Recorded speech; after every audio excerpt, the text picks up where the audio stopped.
नमस्कार मित्रांनो, स्वागत आहे आपलं माझ्या GST क्लासवर। आज आपण 10वीचा जो आहे मॅथ्स चालू करणार आहोत आजपासून, ठीक आहे। तर 10वीचे जेवढे मॅथ 1 मॅथ 2चे सगळे चॅप्टर आपण इथं कव्हर करू, ठीक आहे। तर बघा, पहिला चॅप्टर काय आहे, लिनियर इक्वेशन इन 2 व्हेरिएबल। तर सर्वात पहिले तुम्हाला समजल्या पाहिजे व्हेरिएबल काय असते, इक्वेशन काय असते, ह्या गोष्टी समजल्या पाहिजेत की नाही। टर्म काय असते हे बेसिक आहे, तर ते 9व्या वर्गात आपण पाहिलोच होतो, तरी आपण एखादा पाहून घेऊ, ठीक आहे। सपोज मी असं काहीतरी लिहिलं असं, तर या कंप्लीट गोष्टीला आपण काय म्हणतो, टर्म। काय म्हणतो? आणि या टर्मचा जो लेटरवाला पोर्शन राहते त्याला आपण काय म्हणतो, व्हेरिएबल। काय म्हणतो? व्हेरिएबल। आणि याला काय म्हणतो, कोएफिशिएंट। काय म्हणतो असतो, ठीक आहे। आता हा सिंगल टर्म झाला, असेच 2-3 टर्म येत असतील, दुसरा व्हेरिएबल पण येऊ शकते, है ना, इक्वल टू 0 किंवा इक्वल टू 8 किंवा 18 असं काहीतरी राहू शकते। इक्वल टू मध्ये LHS RHS असं काहीतरी राहील, किंवा डायरेक्टली फाइंड करा म्हणेल, याची व्हॅल्यू तुम्हाला दिलेली राहील एक्स आणि वाय ची। तर या फॉर्मला आपण काय म्हणू शकतो, इक्वेशन। याला काय म्हणू शकतो, इक्वेशन। आता इक्वेशनचे मग वेगवेगळे प्रकार आहेत, लिनियर इक्वेशन, क्वाड्रॅटिक इक्वेशन, आहे की नाही। तर हा कोणता इक्वेशन झाला, आता याच्या पॉवरमध्ये काय दिसून राहिला, मॅक्झिमम पॉवर 2, तर हा झाला क्वाड्रॅटिक इक्वेशन। जेव्हा मॅक्झिमम पॉवर 1 असेल तेव्हा त्याला आपण काय म्हणतो, लिनियर इक्वेशन। त्याला काय म्हणतो आपण, लिनियर इक्वेशन। जसा 38x plus 2x plus 8 is equal to नागोबा जो भी आहे। तर आता याची व्हॅल्यू x च्या रूपामध्येच निघेल, पण इथं किती व्हेरिएबल दिसून राहिले तुम्हाला, x दिसून राहिला, म्हणजे सिंगल व्हेरिएबल आहे हा। बघा, हा जुळू शकते, बेरीज होऊ शकते यांची। 38x प्लस 2x किती x झाले, 40x plus 8 is equal to question mark, म्हणजे सिंगल व्हेरिएबल आला, एकच व्हेरिएबल आहे। तर x वाला प्लस करू शकता, मायनस करू शकता, पण x आणि y असता, दोन असते, त्यांच्या बेरीज वजाबाकी झाली असती का। हा x म्हणजे काय, तर याच्या ठिकाणी काहीतरी एक संख्या असू शकते, कोणतीही पॉझिटिव्ह किंवा निगेटिव्ह संख्या असू शकते, मग ते मांडणी करून त्याची आपण व्हॅल्यू काढू शकतो, कळलं का। आता जेव्हा 2 व्हेरिएबल राहिले असते तर त्याला आपण, त्या इक्वेशनला आपण कोणता इक्वेशन म्हणला असता, या इक्वेशनला काय म्हणू शकतो आपण, लिनियर इक्वेशन इन 2 व्हेरिएबल। काय म्हटलं मी, 2 व्हेरिएबल। ज्या चॅप्टरचं आपलं नाव आहे ना 2 व्हेरिएबल, म्हणजे याच्यामध्ये x पण आला भाई आणि y पण आला। गोष्ट कळली का, अरे कळली का।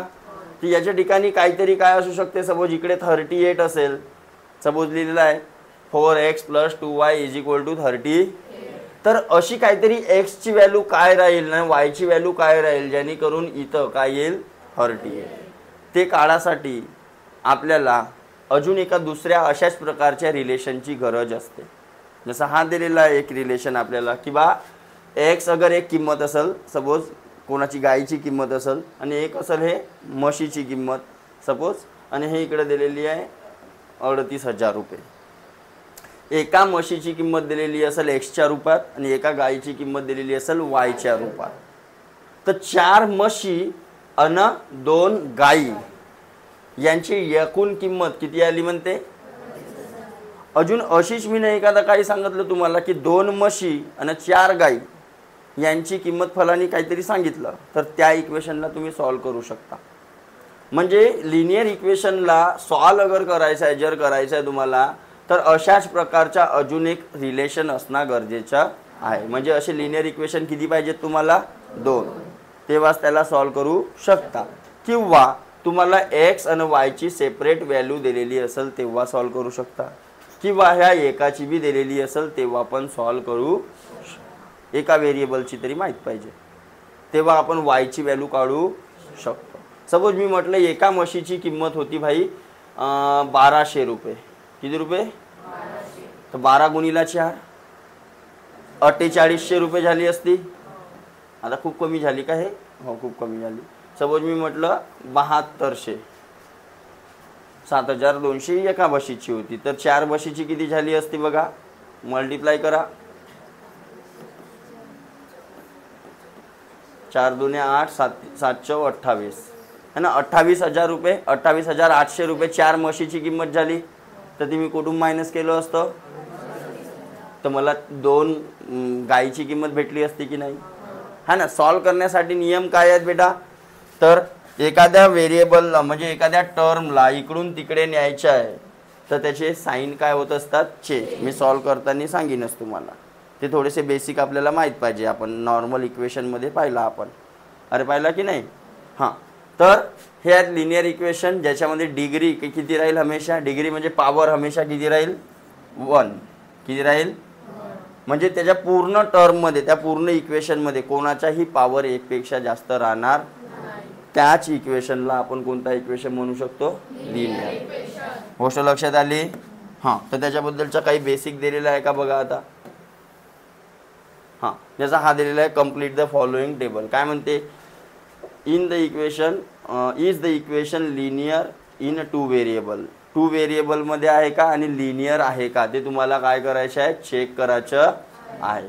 तर काय दिसत आहे पहिला, आता व्हेरिएबल काय पण राहू शकते, एक्स राहू शकते, वाय राहू शकते, झेड राहू शकते, कोणता पण लेटर राहू, जरुरी नाही की हमेशा एक्स वायच राहील किंवा ए बीच राहील. कळलं. तर बघा 2 व्हेरिएबल दिसत आहेत, त्यानंतर त्यांची डिग्री किती दिसत आहे, 1. म्हणजे हा लिनियर आहे की नाही आहे. मग हा आहे का, नाही. तर हा नो. हा आहे का, संख्येशी काही मतलब आहे का आपल्याला. आपल्याला पॉवर कोणाच्या पाहायचा आहे, व्हेरिएबलच्या. पॉवर कोणाच्या पाहायचा आहे, संख्या काही राहू, पॉईंटमध्ये बी राहू शकते, काही घेणं देणं नाही. तर पॉवर बघा यांच्या ह्या व्हेरिएबलच्या ह्या एक्सच्या पॉवरमध्ये काही आहे का, बोलायचं आहे. एक्सच्या पॉवरमध्ये काही आहे का, वायच्या पॉवरमध्ये काही नाही. म्हणजे काय, काही नाही म्हणजे काय आहे, 0 आहे का. हां, कोणाच्या बी पॉवरमध्ये 0 आला म्हणजे काय झाला, सर्ट्स अँड इंडायसेसमध्ये शिकलो. हां, देन आता बघा इन 2 व्हेरिएबल म्हणत आहे. हां, आता इन 2 व्हेरिएबल आहे का बघा, हा वाला, हा 2 व्हेरिएबल आहे का, काऊन का याचा कोएफिशियंट काय, 0. म्हणजे एक्सची व्हॅल्यू किती बी ठेवा तुम्ही, काय झाली असती, पूर्ण टर्म काय झाली असती, 0. मग हा 6y आहे, या 3ला तुम्ही इकडे घेऊ शकता. तसे 2 व्हेरिएबल आहेत, यस पण लिहू शकता, पण हा सिंगल व्हेरिएबल पण येऊ शकते, है ना. मग इथं 0.3x आला, हा 0y आला, तर याच्यासमोर हा 36 या बाजूला आला असता तर प्लसमध्ये झाला असता. तर याला पण तुम्ही म्हणू शकता लिनियर इक्वेशन 2 व्हेरिएबल आहे म्हणून. पण 0 वाली टर्म आली तर तो पूर्ण काय झाला, 0. म्हणजे सिंगल टर्म वाचला आपल्याजवळ, काय वाचला, एक्स. म्हणजे 1 व्हेरिएबल आला पुन्हा, तर नो पण लिहू शकतो. देन हे आहेत का, काय लिनियर इक्वेशन आहेत, कोणाकोणाला वाटते आहेत म्हणून. आता तुमच्या पुस्तकात भरले असतील, यस लिहिला आहे की नो लिहिला आहे, नाही आहे, यस लिहिला आहे. बघा यांच्या पॉवरमध्ये काय रे दादा, यांच्या पॉवरमध्ये आहे -1. सर्ट्स अँड इंडायसेसचा हा नियम आपण शिकलो बघा. या गोष्टीला आपण काय लिहू शकतो, म्हणजे हा एक्स डिवाइडमध्ये होतो, याच्या पॉवरमध्ये किती आहे, -1. -1 वाला राहील का आपल्याला लिनियर इक्वेशन, समजलं. हां, मग याला काय करायचं, याला मग सबस्टिट्यूट करावं लागते. जसं 4/x असेल तर 1/x ची व्हॅल्यू काहीतरी काय ठेवावं लागते, m वगैरे ठेवावं लागते. मी समोर शिकवीन तुम्हाला, ठीक आहे. देन इकडे इथं बघा x आणि y चा गुणाकार झालेला आहे, x आणि y चा गुणाकार झालेला दिसत आहे. हां, तर आहे का ही term linear equation in 1 variable म्हणू शकतो का आपण याला, यस या नो. नो पक्का, कारण पॉवर तर दोघांच्या कॉमन अगर काढलो तर बनू बी शकते, काही होऊ बी शकते, नाही बी होऊ शकत, माहीत पडेल, बघू समोर. हां, आता बघा हे आपल्याला सॉल्वसाठी आलेले आहे, ठीक आहे. तर सॉल्व करण्याच्या याच्यात तुम्हाला 3 पद्धत वगैरे दिलेल्या असतील. 3 पद्धत असतील, कोणकोणत्या, एक आहे तुमची ॲडिंग सबट्रॅक्टिंग वाली एलिमिनेशन मेथड, दुसरी आहे ग्राफिकल मेथड, आणि अजून कोणती दिलेली आहे, 2च मेथड दिलेली आहे. क्रॅमर्स रूलवाली मेथड दिलेली आहे. डिटर्मिनंट्स क्रॅमर्स रूल मेथड आहे बघा. क्रॅमर्स रूल मेथड, अजून सबस्टिट्यूट मेथड असेल. वर गेली. ओके चलो ध्यान दो.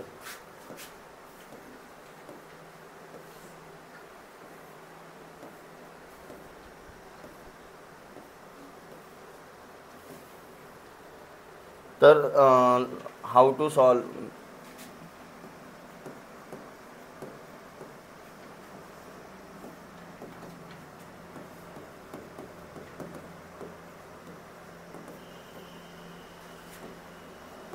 कोणकोणते आहेत बघा. एक आहे सबस्टिट्यूट मेथड,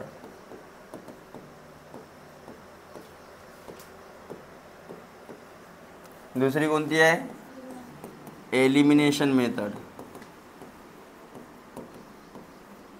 तिसरी कोणती आहे ग्राफिकल मेथड, आणि चौथी कोणती आहे क्रॅमर्स रूल वाली मेथड.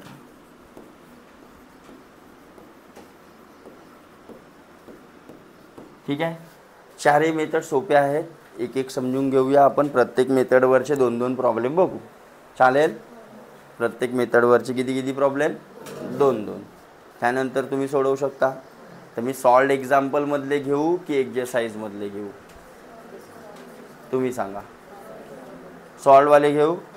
एक्झरसाइजमधले तुम्ही ट्राय कराल. जे नाही येतील ते विचारू शकता. पक्का. कोण तिकडे पेन वाजवत आहे. वाजवा नको पेन वगैरे. ठीक आहे. चला बघा. मी फक्त उदाहरण लिहितो इथून.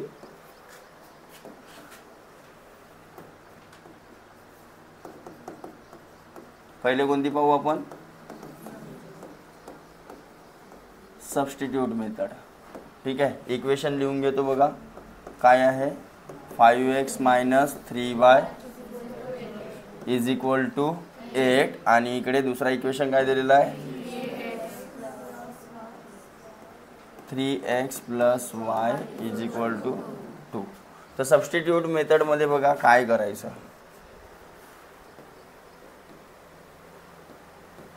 Substitute method. आता 2 इक्वेशन तुम्हाला दिलेले आहेत. कोणत्याही एका इक्वेशनला सॉल्व करायचं. सॉल्व करायचे म्हणजे कोणाच्या तरी एक्सच्या रूपात किंवा वायच्या रूपात त्याची व्हॅल्यू काढून घ्यायची. कसं. तर जसं आता बघा सपोज मी याला सॉल्व करतो म्हटलं सेकंड इक्वेशनला. आता याला काऊन नाही सॉल्व केलं आणि याला का बरं सॉल्व केलं. रिझन आहे त्याच्यामागे. लक्ष घ्या. इथं मी एक्सच्या रूपात काढू शकतो. एक्सची व्हॅल्यू काढू शकतो किंवा वायची. पण मी कोणाची काढीन. काय वाटते कोणाची काढीन वायची. कारण एक्सची जर व्हॅल्यू काढायला गेलो तर काय झालं असतं बघा. हा 3x इकडेच राहिला असता. हा वाय त्या बाजूला गेला असता 2 - y. तर एक्सची व्हॅल्यू काय आली असती 2 - y / 3. फ्रॅक्शनला तर थोडा डिफिकल्ट जायला आपल्याला ते व्हॅल्यू तिकडे पुट करायची आहे. आपल्याला असं असते की एकाला सॉल्व करून ते व्हॅल्यू आपल्याला इकडे पुट करायची म्हणजे सिंगल व्हेरिएबलमध्ये कन्वर्ट होऊन जाईल आणि त्याच्यानंतर त्याला सॉल्व करावं लागते. ठीक आहे. तर बघा एका इक्वेशनला काय करावं लागते सॉल्व. तर मी एक तर एक्सची व्हॅल्यू काढू शकतो किंवा वायची. तर कोणाची काढायची ज्याच्यासोबत काही व्हेरिएबल नाही आहे त्याची. समजून आले का. कोणाला पकडायचा असं काढाल का नाही. हां मग ऑप्शनच नाही आहे आपल्याजवळ. दोघांमध्ये व्हेरिएबल कोइफिशियंट आहेत सगळ्यामध्ये चारहीमध्ये. तर मग तर अशी व्हॅल्यू येईलच. पण जेव्हा आपल्याजवळ ऑप्शन आहे की नाही आपल्याजवळ सिंगलवाला व्हेरिएबल टर्म आहे ज्याच्या कोणी कोइफिशियंट नाही आहे तर काय करायचं मग त्याच्या रूपामध्ये व्हॅल्यू काढायची. याची व्हॅल्यू काढायची आहे वायची. तर वायला एका कडाला ठेवावं लागेल. ज्या बाजूला आहे त्याच बाजूला ठेवावं लागेल. तर याला कुठं पाठवाल याच्या समोर कोणता चिन्ह आहे तर त्या बाजूला जाईल. तर पण हा का म्हणते आपली जागा सोडणार आहे का. हो मी कशाला समोर होऊ देऊ तुला. आपण राहतो ना पहिला डेक्स पकडलो मी नाही बसू देत. तर हा बसू देणार आहे का त्याला समोर. तर म्हणते माझ्या मागे लाग म्हणजे कुठं आणि इकडे प्लस होता असतं भाऊ इकडे काय आहे म्हणजे वायची व्हॅल्यू मला इथून भेटली. वायची व्हॅल्यू भेटली. आता ही वायची व्हॅल्यू कुठं भरायची पहिल्या इक्वेशन. हा इक्वेशन नंबर 1 हा इक्वेशन 2. मग काय लिहायचं, पुटिंग या फिर सबस्टिट्यूटिंग, पुट किंवा सबस्टिट्यूटिंग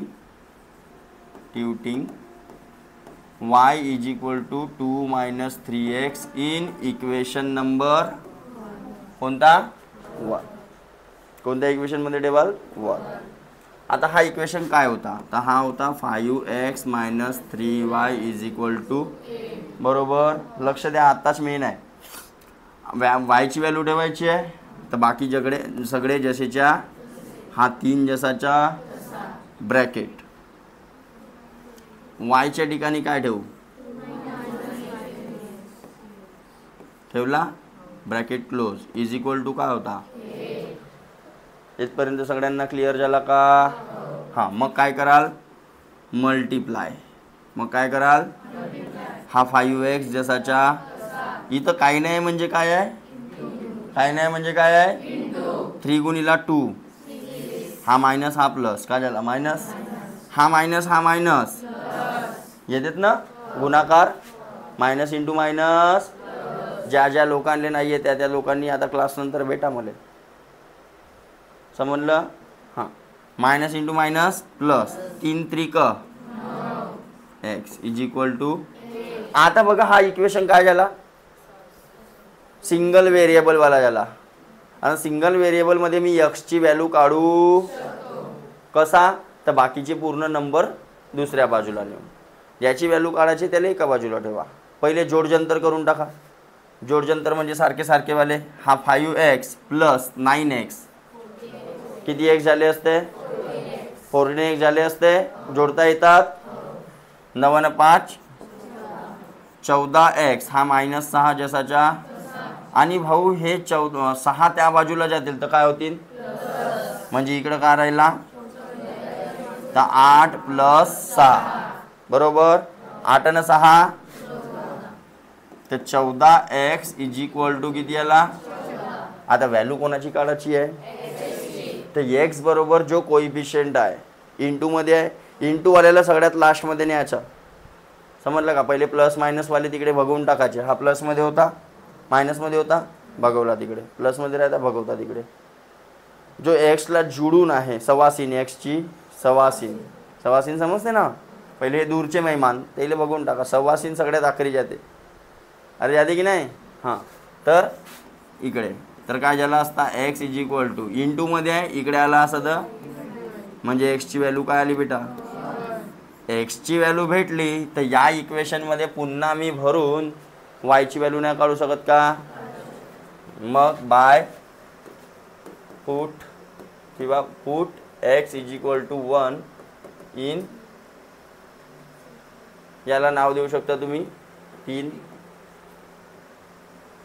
इन इक्वेशन नंबर 3. तर y is equal to 2 minus 3x, तर 2 मायनस 3 इंटू, तर 3 आहे का, तर 2 मधून 3 गेले, तर वायची व्हॅल्यू किती भेटली, समजलं का. मेन आहे हा सॉल्व करणं. आता ते स्टेप्स वगैरे लिहिता आल्या पाहिजे तुम्हाला, थोडंसं सबस्टिट्यूट रिसबस्टिट्यूट ते थोडंसं तुम्ही पुस्तकातून पाहू शकता कुठं काय लिहायचं आहे. अरे हा रे, हा असा रे, ही तो कोणत्या मेथडनं सोडवला. हां, हे आहे या बाजूला बघा मेथड 2, सबस्टिट्यूशिंग मेथड, हे आहे खाली. ए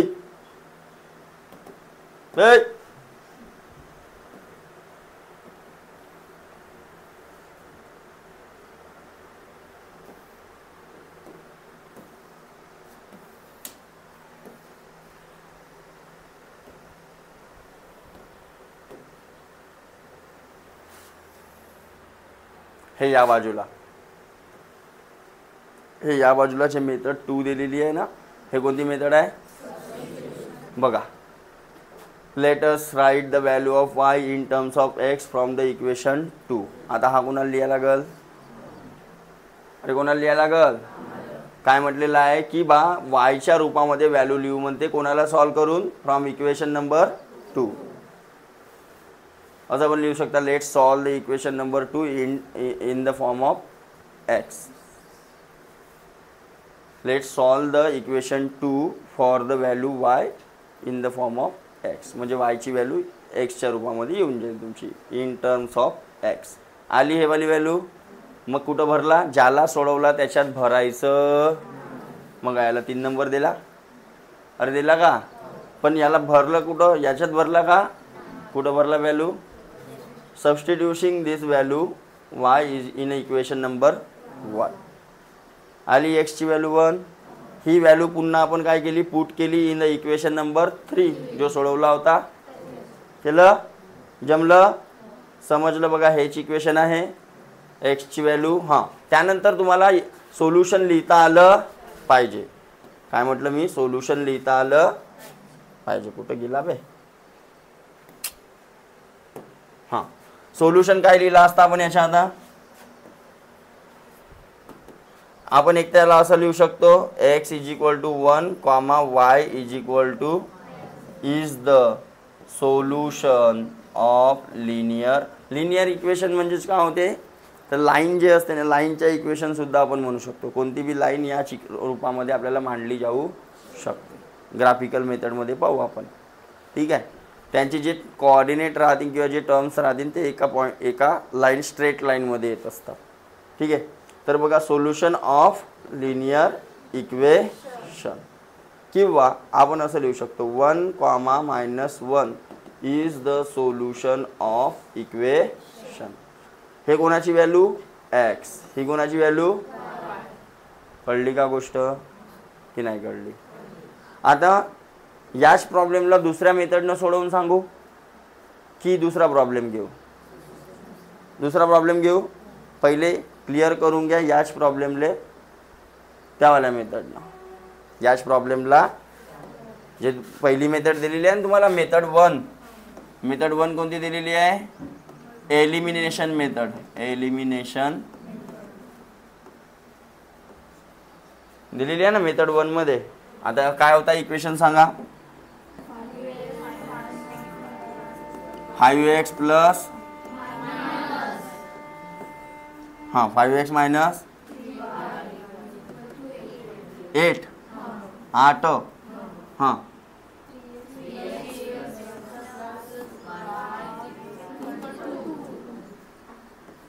असा इक्वेशन नंबर 1 आहे. इक्वेशन नंबर, आता याला कसं सॉल्व करतात बघा. एलिमिनेशन म्हणजे एक पद काय करणे, एलिमिनेट करणे. एक टर्म, सगळीची सगळी एक टर्म काय करून टाकू आपण, एलिमिनेट.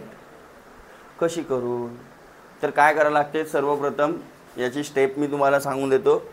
सर्वप्रथम काय करा, चेक टर्म चेक करा. टर्म म्हणजे कसा, जसा आहे 5x आहे आणि इकडे पण 5x आहे का, चेक करा, आहे का, नाही. इकडे काय आहे, इकडे पण 3y आहे का, नाही. अगर सेम असतील तर काही समोर टेन्शन घेवायची गरज नाही. पण सेम नसतील, अगर यस असतील तर तिथूनच सॉल्व करणं सुरू करू शकता. नो नसतील तर काय करावं लागेल, मेक देम सेम. त्यांना काय करावं लागेल, सेम. त्यांना सारखे बनवावा. मग आहेत का एकतरी टर्म सारखा, पहा बरं, म्हणजे एक्सच्या कोइफिशियंट सारखा आहे का खाली, अरे आहे का, इथं 5x आहे, इथं 3x आहे, सारखी आहे का, इथं 3y आहे, इथं फक्त y आहे, सारखी आहे का. मग मेक देम सेम म्हणते, सारखे बनवा त्यांना. तर कसं बनवू शकतो, तर या इक्वेशनला मी कितीच्या मल्टिप्लाय करू शकतो, जर या इक्वेशनला, म्हणजे इथं लिहायला लागेल मग आपल्याला मल्टिप्लाइंग इक्वेशन 2 बाय किती, बाय किती, का बरं 3, का बरं 3, कारण फक्त y आहे, 1 आहे, याच्या समोर काही नाही म्हणजे काय, तर त्याला 3च्या मल्टिप्लाय करीन तर 3y बनल की नाही बनल. पण सपोज तो बी नसता, इथं 2y असता, मग काय केलं असतो, तर 6 बनवू शकतो बघा या 3 आणि 2च्या. याला केलं असतो 2च्या मल्टिप्लाय, याला केला असता 3च्या मल्टिप्लाय. समजलं का, काय केलं असतं तर 6 बनवला असता आपण. तशा प्रकारचं येईल समोर, मी सांगतो, टेन्शन घ्यायचा नाही. तर 3च्या मल्टिप्लाय केला दादा याला, तर नवीन इक्वेशन काय बनला हा, 3च्या मल्टिप्लाय कराल तर 3 गुणिला 3 3 गुणिला वाय आणि 3 गुणिला 2 बनला नवीन इक्वेशन. तर हा 2 नंबरचा होता आपला. 3 नंबर म्हणू शकता तुम्ही. ठीक आहे. आता बघा या इक्वेशनमध्ये आणि या इक्वेशनमध्ये सारखा आहे. त्याला न्यू 2च नाव देतो नवीन. ठीक आहे. तर काय झाला हा एक इक्वेशन ना हा इक्वेशन. आता बघा याच्यात कंपॅरिझन करा. एक टर्म तुम्हाला सारखी दिसत असेल. सारखी आहे तर मग काय करायला लागेल आपल्याला समोर. आता समोरची step check symbol check sign. त्यांचे काय चेक करा साइन त्यांच्या समोरचे. अगर सेम असतील काय असतील तर काय करायचा सबट्रॅक्टिंग. काय करायचा सबट्रॅक्टिंग. काय सबट्रॅक्ट करतात ते सांगतो. सबट्रॅक्शन न. अगर डिफरंट असतील डिफरंट तर काय करायचा ॲडिंग. कोणाची ॲडिंग तर त्याच इक्वेशनची. बघा सर्वप्रथम काय आहेत सारखे आहेत का कसे आहेत. याच्या समोर कोणता सिम्बॉल आहे आणि याच्या समोर कोणता सिम्बॉल आहे. म्हणजे काय करू मग लिहायच्या इथं ॲडिंग इक्वेशन 1 अँड इक्वेशन 2. समजलं. हां तर मग लिहून घ्यायचं यांना असं. बघा पद्धतशीर लिहून घ्या असा एका खाली एक नाही का. ॲडिंग करायच्या वेळेस करतो ना आपण.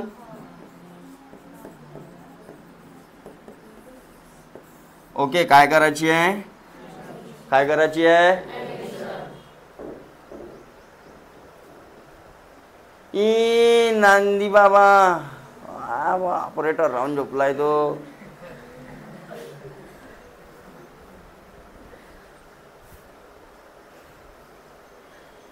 खायला जेवता बे उभार बापाच्या उसना. हे झोपा काढावले येतं का नालाय कानू. अजून कूलर नाही लागलाय विचार करा. कूलर लागला असता तर मग तर मला वाटते टेबलावर पाय मांडला असता. उश्या लावून झोपल्या असत्या. एवढ्या गरमीत कशी झोप लागते बे तुला. माणूस का सैतान. हां मी जाणून बुजून काही कूलर नाही लावत एसी नाही लावत. तुम्हाला गरमी झाली पाहिजे आणि झोप नाही लागल्या पाहिजे. एवढ्या गरमीत बी झोपते हा. बरं आहे बहुत बिल वाचत असेल त्या घरच्या. चलो लक्ष दो. बेरीजसाठी एका खाली एक मांडला आपण. आता काय करायचं तर मग सारखेवाले जोडायचे. म्हणजे एक्सवाला सोबत 9x न 5x किती झाले असते. दोन्हीचे दोन्ही प्लस आहेत ना. पण इथं बघा एक मायनस एक प्लस तर मायनस प्लस तर मोठ्या संख्येतून छोटी संख्या मायनस करा. दोन्ही सारख्याच आहेत. 3 मधून 3 गेले एक मायनस एक प्लस. हा झाला अंडा भेटला आपल्याला. भेटला शून्य भेटला. हां यांची ॲडिशन करून घ्या आता 14. ओके इकडे येतो आता. म्हणजेच काय भेटला 14x = 14. म्हणजे x = 14 भागिले 14 म्हणजे x आला होता x = 1 मागच्या प्रॉब्लेममध्ये. हाच प्रॉब्लेम त्यावाल्या मेथडनं सोल्युशन सेम निघतील. जर प्रश्नात म्हटलेला नाही आहे की या मेथडनं सोडवा त्या मेथडनं सोडवा. डायरेक्ट आपल्याला इक्वेशन दिलेले आहे सॉल्व दिस इक्वेशन. तर जे आवडती आहे मेथड आहे त्याच मेथडनं जिच्यामध्ये तुम्ही परफेक्ट आहात. अरे कळलं. हां स्पेशली म्हटलेलं आहे क्रॅमर्स रूलनं सोडवा. आणि तिथं तुम्ही दुसऱ्या मेथडनं सोडवून ठेवल्या तर हा भेटेल तुम्हाला. का बे हा वे शून्य होय कोनो आडावाला. हां देन पुट x = 1 कोणत्या बी इक्वेशन 1 2 3 कुठं पण ठेवू शकता. आपल्याच घरची खेती आहे. कुठं पण ठेवायचं. कुठं ठेवू इथं ठेवू छोटा इन इक्वेशन नंबर 2. तर 3 × x ची व्हॅल्यू प्लस y जसाच्या 3 आहे 3 प्लस y = 2. तर y = 2 मायनस तर y किती आला. मग x = 1 y = -1 is the solution of equation. आली लक्षात गोष्ट. ते एक सॉल्व प्रॉब्लेम घेतलो मी ना, एक एक्झरसाइजमधला घेऊन घेतो, म्हणजे असा नको वाटाले तुम्हाला का मास्तर सॉल्ववाले सोडवून आहे का नाही का. कारण पोरायच्या मला माहीत आहे इकडे थोडीशी बी काही क्लासमध्ये गडबड झाली तरी डाऊट कोणावर येते पहिले, पण कारनामे करतेत कोण, पोरं आहे ना. समजल्या ना, मला माहीत आहे ना तुमच्या. बरं बघो आगे बघो. हे झालं मेथड 1 मेथड 2. सॉल्ववाले एक्झाम्पल पुन्हा घरी पाहायचे, समजून घ्यायचे आणि कॉपीमध्ये सुद्धा उतरवायचे. गोष्ट कळली काय म्हटलं, सॉल्ववाले एक्झाम्पल. ठीक आहे. आता हा तुम्हाला स्टेपच दिलेला आहे, तर हा तुम्ही सोडवू शकता घरी, पाहून घ्याल एक वेळा. मी समोरचा एखादा सोडवून देतो दोन्ही मेथडनं. हां चला सांगा, तुम्हीच सांगा. हे एवढे सारे इक्वेशन दिलेले आहे, तिथून कोणता सोडवून देऊ. हां आता बघा, ज्याच्यामध्ये ना हे असेवाले येतील ना, असेवाले यांच्या स्पेशल आहे, हे मी सांगून देतो. हे असेवाले हेच सांगून देतो. पहिला दुसरा तिसऱ्यामधून न चौथ्यामधून सांगा कोणता एक सांगा लवकर. 1 ते 4 मधून कोणता सांगू, लवकर सांगा बेटा. तुमच्या पुस्तकीत पाहा लाग असतं. कोणता सांगू, चौथा, पहिला, तिसऱ्यावाले हात वर करा बापा. पुरे एंटम्मा चेंटम्मा जा मी तुम्ही. तिसरा बहुत सोपी आहे, एक टर्म पूर्णची पूर्ण सारखी आहे, तिथं डायरेक्ट काय होते, सबट्रॅक्टिंग होते. हा चौथा सांगतो बघा. ठीक आहे. अरे सांगू का, कुठला आहे हा एक्झरसाइज, पहिली हो ना, एक्झरसाइज 1.1 आहे ना. 1.1च्या दुसऱ्याचा चौथा. ओके. काय आहे, 5m - 3n = आणि m - 6n = ओके. दोन्ही मेथडनं सॉल्व करायचं आहे, तर हा तो शक्यतोवर इथेच करून देतो. एका बाजूला ते मेथड, एका बाजूला ते. ओके. दिसते ना इथपर्यंत कॅमेरामध्ये, मी दिसून राहिलो.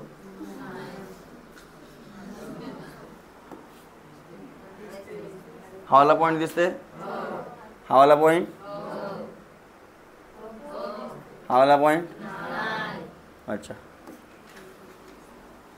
ओके, चलो ध्यान दो. तर सर्वात पहिले मेथड पाहून आपण elimination method by adding subtracting वाली नाही का, त्यावाल्या मेथडनं पाहून घेऊन पहिलं. ठीक आहे. तर त्याच्यासाठी पहिले एका खाली एक लिहून टाकायचे यांना, म्हणजे लवकर लक्षात येते. 19 आणि इकडे काय होता, m - 6n = एक तरी टर्म सारखी आहे का.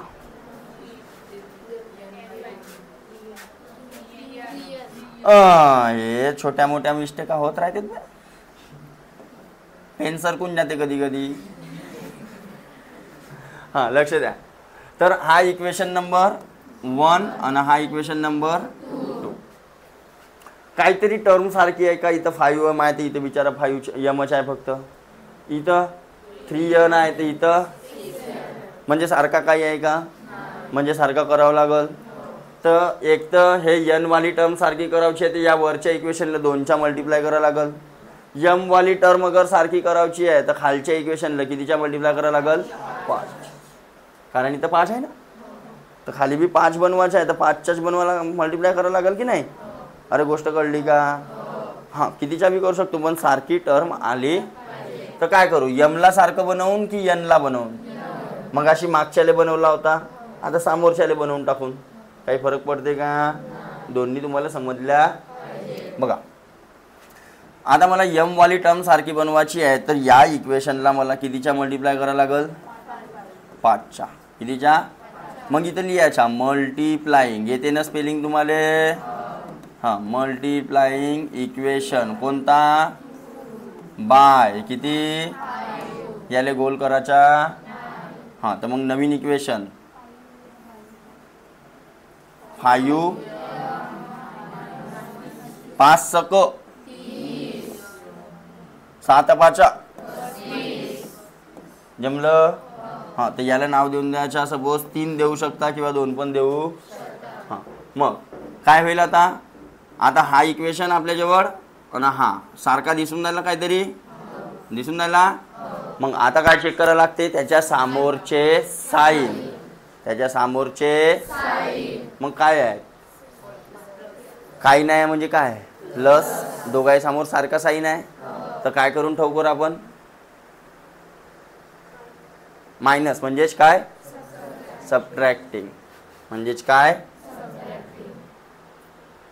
बघा पहिले चेक टर्म सारखे असतील तर ओके, नसतील तर मेक देम सेम. मग काय करायचं, साईन चेक करायचा. साईन अगर सेम असतील तर आणि डिफरंट असतील तर शिकला होता. हा शॉर्टकटमध्ये थोडासा आता काय करून ठेवायला आपल्याजवळ, बनवून ठेवायचा. अरे कळलं, वाढू समोर. हां, तर काय करायला लागेल इथं, सबट्रॅक्शन आहे का नाही. तर मग लिहायचे इथं सबट्रॅक्टिंग 1 फ्रॉम 3 असं लिहू शकता. म्हणजे याला याच्यामधून मायनस करू. तर पहिले कोणता लिहायला लागेल, अरे बा 1ला मायनस करायचे आहे, याला मायनस करायचे आहे याच्यामधून. अरे हो की नाही. तर हा वर लिहायला लागेल ना तिसरावाला, तर हाला वर लिहायचा. ओके, तसा कोणाला पण कोठून मॅनेज करू शकता तुम्ही, काही फरक पडत. हा वर तो खाली, तो खाली तो वर करू शकता, काहीच फरक पडत. गोष्ट समजली का. हां, जोबा नको बाय. हां, मग काय आहे,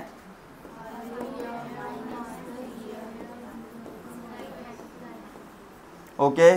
आता बघा लक्ष द्या, सबट्रॅक्शन आहे तर मागच्यावाल्या ब्रॅकेटचे साईन का होते, चेंज.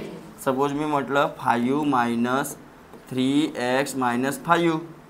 तर 5 हा प्लस आहे तर काय झाला असता, हा मायनस आहे तर काय झाला असता, असाच झाला असता की नाही. हां, तसाच आहे. मागच्या ब्रॅकेट म्हणजे कोण, आता इथं जो खाली लिहिलं त्याचे चिन्ह काय होऊन जातील, त्याचे चिन्ह काय होतील.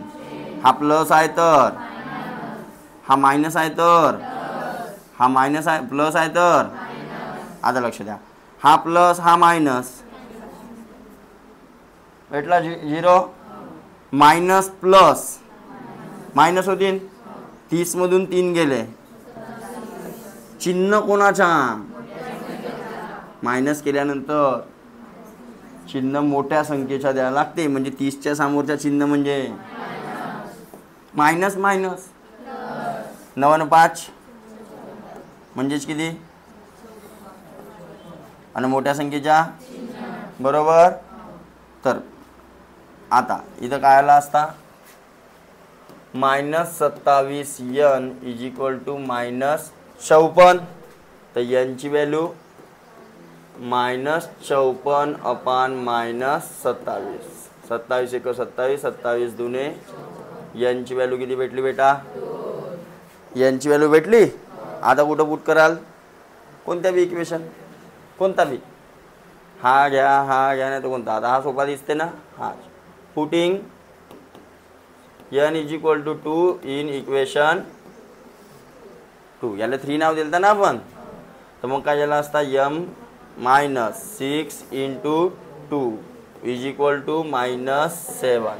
तर साईन दुने -12 -7. त्या बाजूला जाईल तर प्लस, म्हणजे m is equal to -7 plus 12. हां, तर मायनस प्लस, एक मायनस एक प्लस काय होईल, मायनस. 12तून 7 गेले 5. पण चिन्ह कोणाच्या याच्या समोर, मोठी संख्या दोघांपैकी कोणती आहे,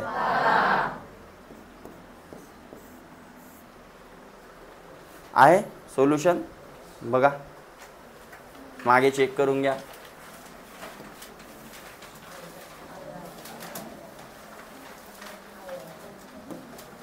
आहे का बाबू.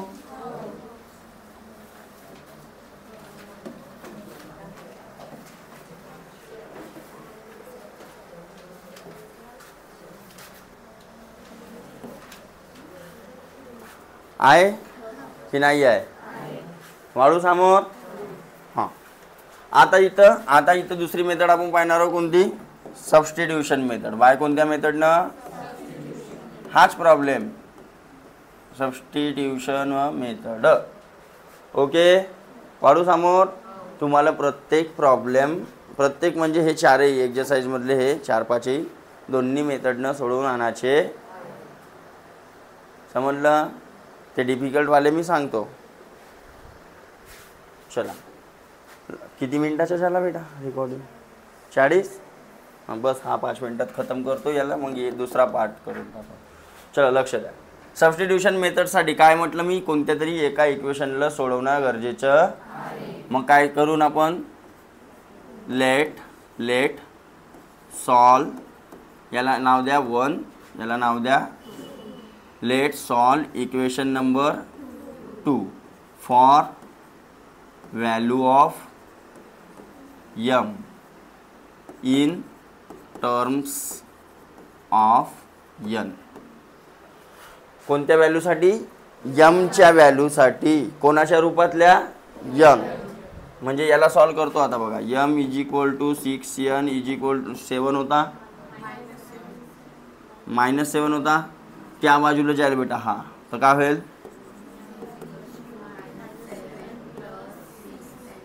होईल. म्हणजे यमच्या ठिकाणी मी आता हा समोर घ्या, प्लसवाला, प्लस आहे ना, आणि हा मायनसवाला, असं लिहू शकतो की नाही? बरोबर. हां, मग काय करावं लागते? सबस्टिट्यूट. काय करावं लागते? सबस्टिट्यूट. m = 6n - कोणत्या इक्वेशनमध्ये ठेवीन? पहिल्या. कारण सोडवला कोणाला? तर ठेवीन कुठं? लक्षात राहील. हां,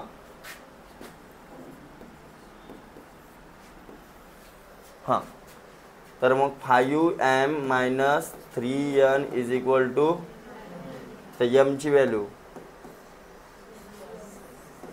6n - 3n = बरोबर.